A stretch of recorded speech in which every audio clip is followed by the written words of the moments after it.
Sudah lama saya nggak mendengar kata tesa antitesa, enak juga mendengarnya. Tapi itu betul bahwa ya pendulum pertumbuhan krisis, business cycle. Dan tadi pertanyaan Nirwan bagus sekali bahwa sekarang di Yunani, ya mungkin bukan cuma Yunani tapi Eropa, dan kemarin 2 tahun lalu kan Amerika, 3 tahun lalu depresi besar kedua setelah tahun 30-an. Jadi apa bedanya sekarang? Apakah mungkin muncul seorang pemimpin yang dengan cara apa mengembalikan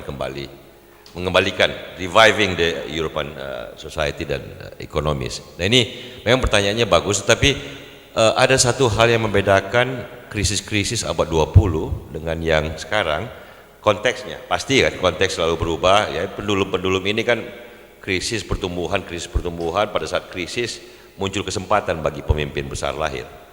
Kan itu kira-kira krisis stagflasi tahun 70-an memungkinkan munculnya Thatcher. Ya tidak otomatis, tapi dia membuka kemungkinan bagi munculnya, kebetulan Thatcher memang tepat. Salah satu kata-katanya yang sangat perlu kita ingat bagi setiap orang yang mau menjadi pemimpin, dia bilang bahwa my job is not to seek for consensus. What I want to do is to revive the country, to change the economy. Jadi saya bukan mau mencari konsensus, bukan mau menyenangkan semua orang. Saya mau membangkitkan kembali Inggris Raya, mau mengubah ekonomi. I want to change history.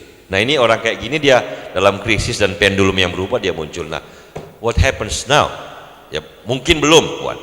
Jangan lupa, mungkin juga tidak akan pernah karena tidak ada tokohnya, tidak ada racikan. Tapi juga konteksnya memang agak berbeda. Ada beberapa konteks yang berbeda. Kalau di Eropa ada penyatuan moneter yang besar tanpa penggabungan kedaulatan politik.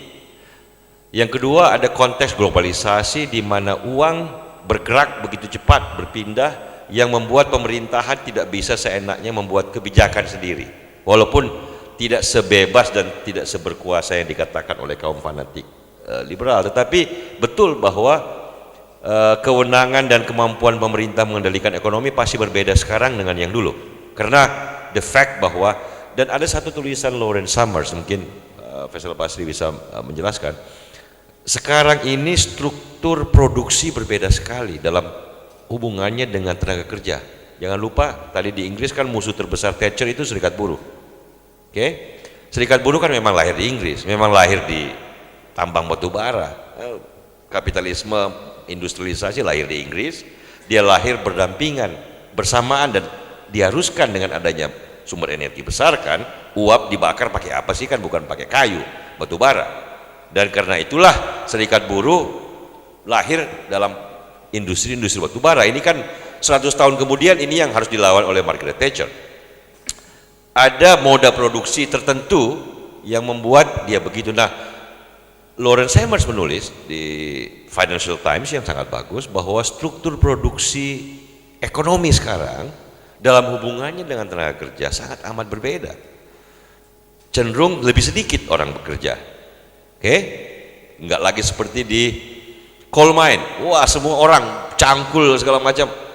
Kemudian cara orang mengorganisasikan diri sudah berbeda. Enggak ada lagi partai buruh atau enggak ada lagi organisasi buruh yang kuat di semua dunia ini.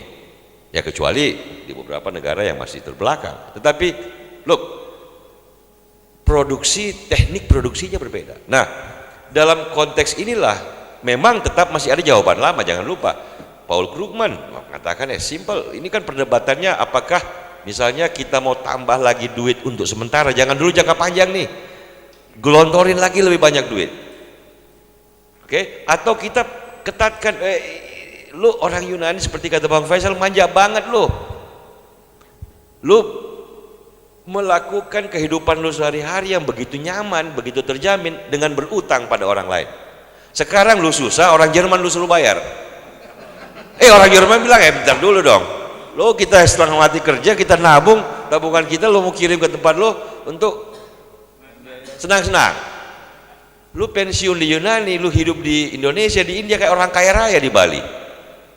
Pensiun 50 tahun pun sudah bisa pensiun. Kalau mau ada alasan sedikit, aduh kaki saya pincang nih, keselio terus, pensiun dong. Wah, jadi raja kecil di Bali.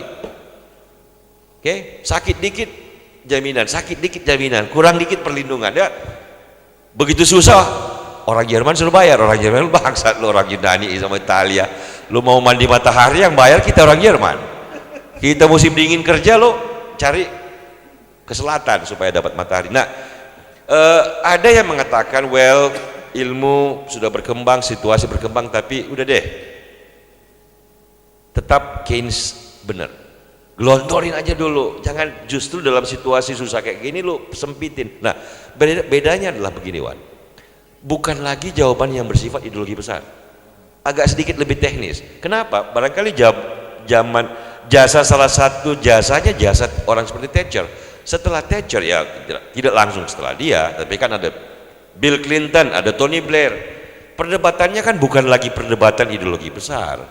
Oke, Thatcher kan mengurangi marginal rate 88% sebelum dia jadi Perdana Menteri. Waktu dia selesai Perdana Menteri 40%. Lumayan. Pengangguran berkurang dari 25% pada saat dia jadi Perdana Menteri, pada saat dia selesai pernah mencapai 8%, naik lagi sedikit 12% pengangguran. Oke, masih tinggi tapi dibandingkan 25% kan jauh lebih. Sekarang kan di Yunani di kalangan anak muda 25%. Amerika pernah 25% di kalangan anak muda pada saat puncaknya 3 tahun lalu. Nah, perdebatannya kan tidak lagi sosialisme kembali di Yunani, sosialisme kembali di Italia. Tahun 60-an, 70-an masih kuat aspirasi ke arah sana. Ini juga menarik bahwa bukan look bukan cuma kita, jangan cuma cerita Eropa dan Amerika. Cerita Deng Xiaoping tahun 78 is one of the greatest progressive change in history. Tanpa orang sadari, kalau kita mau pilih satu pemimpin abad 20 yang paling banyak mengubah nasib manusia ke arah yang lebih baik, jawabannya adalah Deng Xiaoping. Bukan Margaret Thatcher, bukan Ronald Reagan, simply because jumlah orang yang dipengaruhi oleh akibat dari tindakannya. Nah, kembali ke pertanyaan tadi, kita nggak tahu, sekarang juga masih berdebat kaum ekonom, tetapi arasnya agak sedikit teknikal dan sebagian bilang ini cerita lama dalam pengulangan kembali. Oke? Lebih, udah deh gelontorin dulu duit. Dulu kan Keynes bilang, udah deh kalau dalam situasi kayak gini, demand-nya kayak gini, lu udah gak bayar orang gali lubang, bayar lagi dia tutup lubang. Yang gak ada pentingnya lubang, tetapi dengan begitu dia terima gaji, dia beli barang, ekonomi berputar. Nah itu kan spekulasi. Orang bilang, lah sebentar dulu, ini kan sudah banyak nih digelontorin, sudah 1.000 triliun, 2.000 triliun, tetapi kan juga belum tumbuh kayak dulu kan. Lagian kalau 1.000 triliun duit lo ya nggak apa-apa, lo suka-suka lo. 1.000 triliun duit orang Jerman lo mau ambil. Ini kan, tetapi oke, sebagian kan bukan hanya lo. Pelajaran bagus adalah Jepang sekarang. 20 tahun lebih stagnan. Orang bilang macam-macam teori segala macam, the fact bahwa dia stagnan. Pasti Jepang tidak kekurangan orang pintar.